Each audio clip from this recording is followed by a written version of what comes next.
Hey everyone, I'm Alex, and welcome to this Marvel Snap gameplay guide about Morph, a really interesting card in Marvel Snap.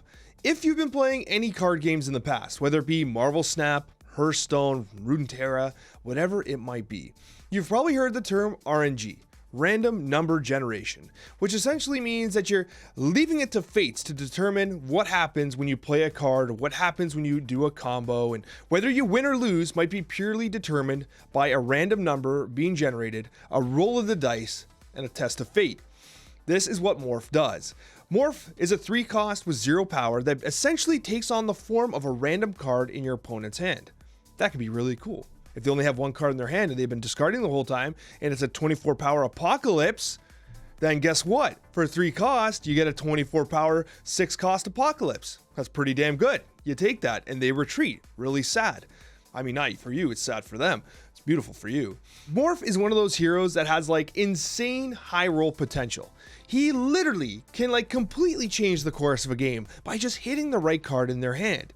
It also feels bad when he hits like a Nightcrawler or someone totally useless that really doesn't do anything for the 3 cost. That can feel bad. But when he high rolls and he hits an insane card, then suddenly you're on cloud 9 winning a game. Now, that isn't to say that like Morph, I mean, he is a bit of an RNG. Like this is the casino card. You are literally gambling with whether or not you're going to win some cubes or not.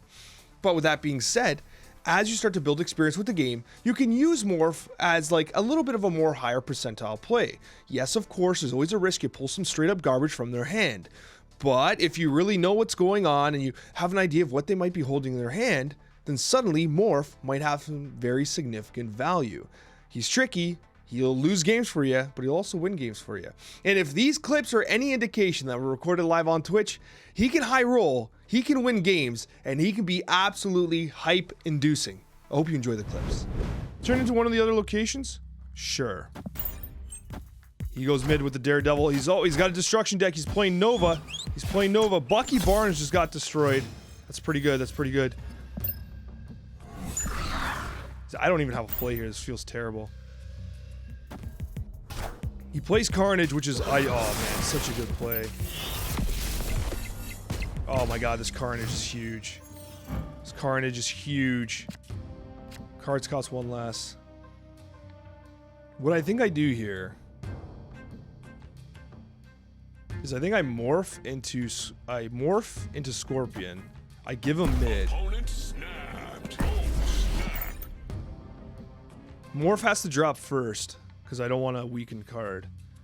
He's going to play his hand first, which feels bad, because if he plays more than 1 card, it really minimizes the effect of Scorpion. He played 3 cards, so I'm actually only hitting 1 with his hand. So yeah, we're going to give him mid here. Is this Venom? Is this Venom next? It's Beast. He's returning it to his hand. He drops Hood. Okay.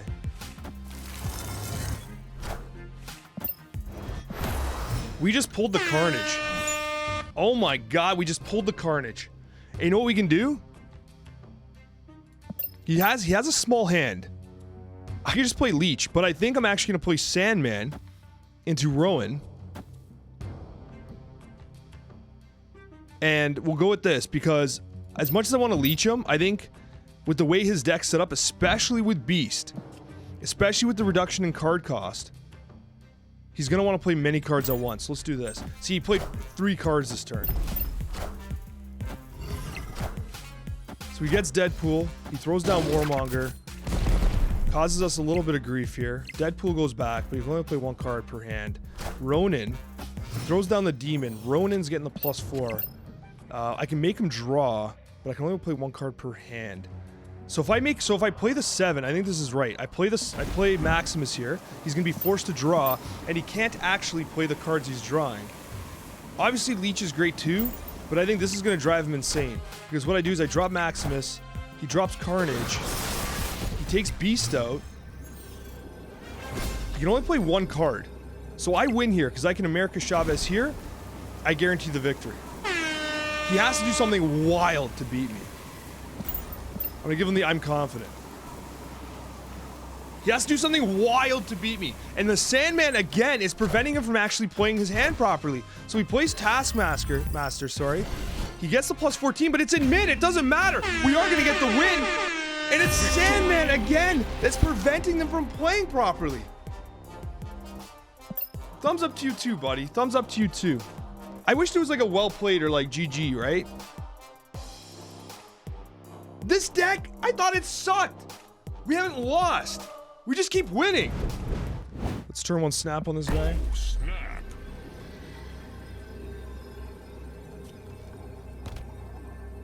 Who can throw it in here?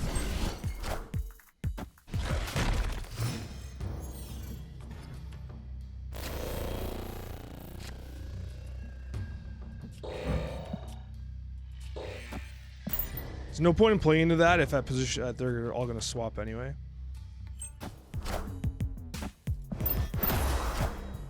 Drops the Colossus. Okay, it's good. It's good.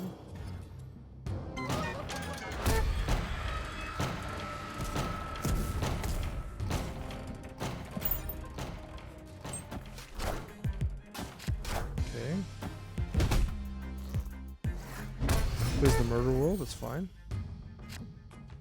We go Ronin over here. He's got 7 in his hand. He plays 3 cards, which feels bad. He plays Lizard, Squirrel Girl. Kinda wish he hadn't played 3 cards there, but what are you gonna do? So we are winning that lane to 10. We can lane swap again.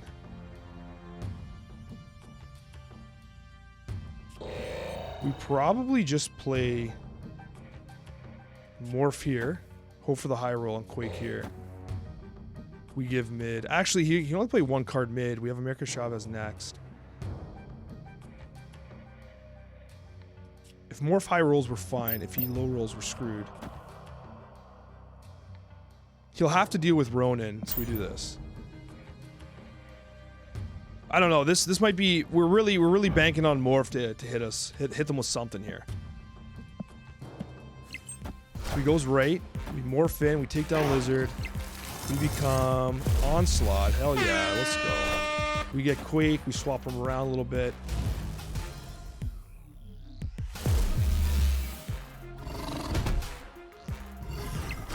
He throws Claw down. The safest play is probably playing her on the right because he's likely to just focus on dropping the Ronin's ongoing. Let's go with this. And they're gone. Victory. And it's a retreat. Okay, we got a decent curve here. Oh man, that feels bad. We'll throw Yondu down here. Let's take out a good card. Come on, hit him with a good card. Show me what you got in your deck. Swordmaster's gone, so he's playing a discard deck, which is fine. Okay, turn 7 with Limbo, so Limbo's gonna make it. So there's a couple things happening here, right? So when I play a card here, I'm gonna be getting three rocks in my deck. Because I only have a 7-card deck, like really, that's a lot. That's really damaging. And then here you have an additional turn in the game, and we don't know this one yet. We're gonna throw down Quake and swap these two. I mean, it doesn't really benefit us very much, but I want to play on curve. So we're gonna throw Quake down. Man, this deck sucks. But now at least, he actually ended up getting a whole bunch of rocks. We're gonna snap on him. Snap. That is so frustrating. So because he has a ton of rocks, I actually am thinking about using Morph here because he's likely to draw rocks. So I'm gonna throw Morph down and hope for a high roll on something in his hand. We're throwing Morph. Please don't be a rock. It's Onslaught, baby! Let's go! This deck. So bad yet so good. How does this happen? So Onslaught comes down, doubling the effects of ongoing things. We have Ronin! And we have Ronin, who has an ongoing effect. So we're dropping him as well. Tell me that this deck is gonna high roll me to victory. Oh my gosh. He drops the Captain Marvel. I actually love that card. I love the pixel. Now I'm the one drawing rocks here, which is sad. But these rocks are rough. So Captain Marvel, eh?